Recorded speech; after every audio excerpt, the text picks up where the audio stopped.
Casey Jensen with Arko Exteriors here with Dan Wetterlin with Gavinet. He's a public insurance adjuster. He can give us some information on how to deal with these matching issues with siding. We're in a situation where we have a discontinued product, and the insurance carrier is asking us to repair it with a reasonable match. And he's going to talk about that a little bit, and we're going to show you a piece of siding.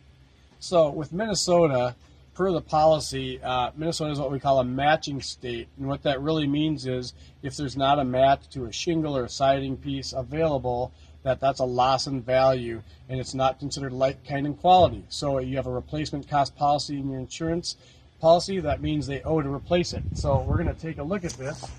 The Minnesota Supreme Court ruled that if we don't have a reasonable match to the siding, they owe to replace the entire thing to match it.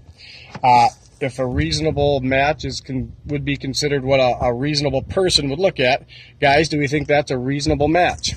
I don't think so. The color's off quite a bit, and also the texture is not even close to what the texture of this existing siding. And I would agree. I would say, is it a match? And if I can see the difference, it's not a match. I would consider this not a reasonable match. And thus, per the insurance policy, they owe to replace the entire dwelling with that new siding. So that would be a situation now where we will move forward and discuss that with the carrier. And that's where a public insurance adjuster can come into play if you run into a situation like this. All right, thank you very much, Dan. You bet. Have a great day, Casey. As well.